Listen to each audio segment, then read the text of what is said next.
මගේ YouTube channel එකට ඔයාලව සාදරයෙන් සහ ආදරයෙන් මම පිළිගන්නවා.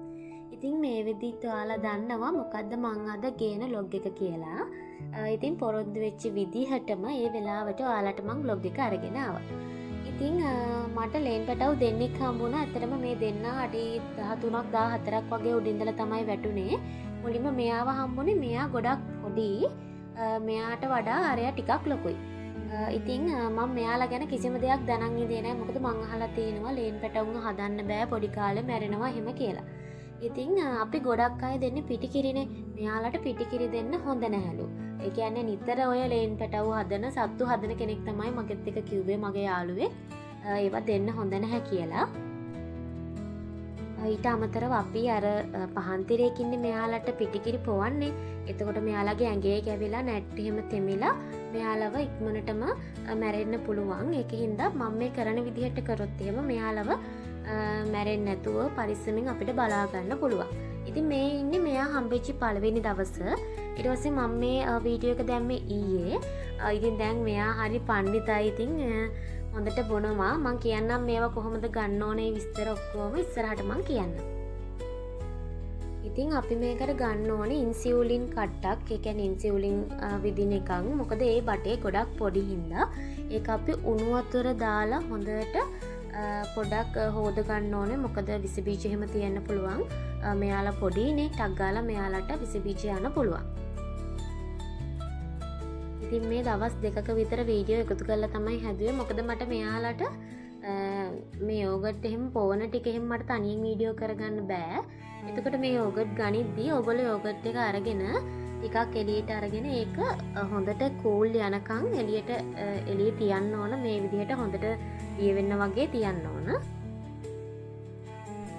ඊට පස්සේ මේ විදිහට අපිට යෝගට් ටික අරගෙන මෙයාලට පොවන්න පුළුවන්. පොවද්දි මේ වගේ රෙදි කෑල්ලකින් අනිවාර්යෙන් නැට්ට හරියනම් ඇඟත් එක්කම පුළුවන් නම් වහන්න. මේ ඉන්නේ පොඩි එක්කෙනා.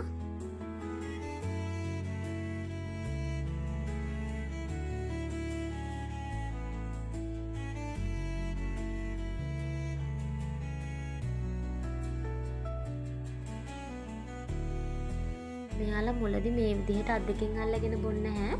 දවස් 2ක් 3ක් මෙහෙම පොවද්දි හොඳට අත් දෙකෙන් අල්ලලා මෙයාලා එක බොනවා. ඉතින් මගෙන් දෙතුන් දෙනෙක්ම ඉල්ලුවා මෙයාලව හොරතලයට හදන්න. ඇත්තටම එතකොට ඉතින් අර කූඩු කළානේ ඒගොල්ලොන් ජීවිත කාලෙම ඉන්න වෙන්නේ. ඒකෙන්ද මම ඒකට කැමති නෑ. ඉතින් මම මගේ ගාව හාවෙකුත් ඉන්නවා. එයාවත් මම කූඩුවක දාලා නෙමෙයි හදන්නේ. ඉතින් මෙයාලා ටිකක් පරිසරයට හුරු වෙනකන් ටිකක් ලොකු වෙනකන් ඉඳලා මම මෙයාලව මෙයාලගේ කට්ටියත් එක්ක ඉන්න දානවා. මොකද අපේ කුරුළු රැල්ලට හරියට ලේන්නු වෙනවා. ඉතින් මෙයාලා ටක් ගාලා ඉතින් අර පරිසරයට හුරු වෙයි කියලා මම හිතනවා. ඉතින් මම ඊළඟට දැන් දෙවෙනි එක්කෙනාට පොවන්න යන්නේ. ටිකක් මේ දෙවෙනි එක්කෙනා ලොකුයි සහ මේ එයාගේ නියපොතු ටිකක් සැරයි. දැන් මෙයා නම් මම දැන් මාගේ සුවඳ එයාට තේරෙනවා. ඒකින්ද මෙයා ටක් ගාලා හුරු වෙනවා මට. ඒ කියන්නේ දැන් මම බිම මෙයාලා ටිකක් ඇවිදින්න හුරු කරන්න තිබ්බා වුණත් එයා බිම ඉන්න කැමති නෑ. එයා ටක් ගාලා මේ අර නිකන් අමුතු සද්දයක් කළා මේ මාව හොයාගෙන මගේ ළඟට එනවා. එයා එන්නේ සුවඳින්. එතකොට මේ අර දැන් සාමාන්‍යයෙන් අනිත් එක්කෙනා එහෙම නෑ. එයා ටිකක් ලොකුයි. එයා සහ එයාට ටිකක් ඇවිදින්න පුළුවන්. වේගෙන් ඇවිදින්න පුළුවන්. ඉතින් මෙයාලට මේ අපි මේක පෙව්වට පස්සේ අනිවාර්යයෙන්ම කට පිහ දාන්න ඕන. දැන් මේ දැන් උනත් මම බිමින් තියන්න හැදුවා. එයා කැමති නෑ ඉන්න. ඉතින් මේ ඉන්නේ ලේන් පැටව් දෙන්න. මේ දකුණු අතේ ඉන්න එක්කෙනා ටිකක් ලොකුයි අරයට වඩා. මම මේ දෙන්නව එකපාර එළියට ගන්නෙ නෑ. සාමාන්‍යයෙන් මම මේ ඉන්නේ ලොකු එක්කෙනා. එතකොට මේ මම සාමාන්‍යයෙන් මෙයාලට මේ යෝගට් එක පොවද්දී එයාලා එක්කෙනා තමයි ගන්නෙ. මොකද හේතුව නැත්තම් අමාරුයි. දැන් මම මෙයාලව ගත්තට පස්සේ හම්බුනාට පස්සේ පොඩි මේ වට්ටියක් වගේ එක දාලා වහලා ඉඳියේ රෙදි වලින් වහලා හොඳට. මොකද මෙයාලට අර සීතලනෝ මෙයාලට හොඳට උණුහුම ඕන.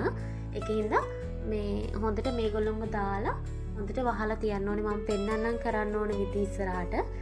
දැන් මං දැන් වොයිස් දැන් මේ වීඩියෝ ටික අරගෙන වොයිස් කරන්න ගත්තේ දවස් 3-4කට විතර පස්සේ. එතකොට මං දැන් මෙයාලට වෙනම මේ අපේ මේ දැන් හාපැටියව මේ තිදින් එහෙම කොහේ හරි යද්දි එකයි යද්දි දාන අර කූඩයක් තියෙනවා. ඒ කූඩෙට මේ හොඳට රෙදි දාලා මේක හදන්න ඕනේ දැන් මෙයාලට ඉන්න පුළුවන් වෙන විදිහට. ඒක මම පොඩි වීඩියෝ එකකින් ඔයාලට අරගෙන එන්නම්. ඉතින් මෙයාව තාම මේ මම හුරු කරගන්න ගමන් ඉන්නේ. දැන් මෙයා ටිකක් දැනට මට හුරුයි මේ වෙද්දි. ඉතින් මෙන්න මේ විදිහට මේගොල්ලොන්ව මේ දානවා. මම මේකේ තමයි දාලා තිබ්බේ. මොකද එක්කෙනයි නින්දියේ. ඊට පස්සේ මට කරගන්න දෙයක් නැහැ. තව එක්කෙනෙක් වැටුණාට පස්සේ මොකද්ද කරන්න ඕනි කියලාවත් මට හිතා ගන්න බැරුව ඉඳියේ. ඊට පස්සේ ඉතින් එයාවත් අරගෙන වතුර ටිකක් දීලා ඊට පස්සේ ටික වෙලාවක් මෙයත් එක්ක ඉන්න තියලා ඊට පස්සේ මේ මම දෙන්නටම ඉතින් දැන් ඉතින් දෙන්නම බලා ගන්නවා. ඉතින් මොකද කරන්න දෙයක් නැහැ. ඉතින් සහ ඉතින් මම කැමතියි සතුන්ව මං එහෙම බලන්න කැමතියි. ඒ වුණාට අර වෙලා තියෙන්නේ අර මෙයාලා වෙනුවෙන්ම ඉන්න ඕනේ. දැන් විශේෂයෙන්ම ලේනු කියන්නේ ටක් ගාලා අර එයාලව මැරෙන්න බලනවා. ඉතින් ඒකින්ද හරියට ඉතින් පරිස්සම් කරන්න ඕනේ අපි ඉතින් මෙයාලව. ඉතින් දැන් ඔය අදපු අයගෙන් අහලා ඉතින් මටත් මේ තියෙන එක්ස්පීරියන්ස් එක දැන් සාමාන්‍ය ලේන් ෆොටෝ ගැන තේරෙනවා. ඉතින් ඔයාලටත් මොනවා හරි ප්‍රශ්න තියෙනවා නම් මට කමෙන්ට් එකක් දාලා තියන්න. මම ඔයාලට රිප්ලයි එකක් දාන්නම්. ඉතින් දැන් මගේ කටහඬ වුණාම මේ දැන් මම කාමරේනේ ඉන්නේ. කටහඬ වුණාම උනත් අර එක්කෙනෙක් ඉන්න පොඩි එක්කෙනා දඟලනවා. ඒ කියන්නේ යාට මාව හුරු හින්දා. ඉතින් මෙයාලත් එක්ක ගෙවන ජීවිතේ ඉතින් හරිම සුන්දරයි. ඔළුවට හරිම නිදහස්. ඉතින් අපි සතුන්ට ආදරය කරන්න ඕන එයාලත් එක්ක. අපිට ඇත්තටම කාලේ ගත වෙනවා තේරෙන්නේ නැහැ. ඉතින් මගේ වීඩියෝ එක බැලුවට ඔයාලා හැමෝටම ගොඩක් ස්තුතියි. ඉතින් මම මගේ වීඩියෝ එක මෙතනින් නතර කරනවා. තවත් වීඩියෝ එකක් අරන් එනකන් ඔයාලා හැමෝම පරිස්සමට සතුටින් ඉන්න.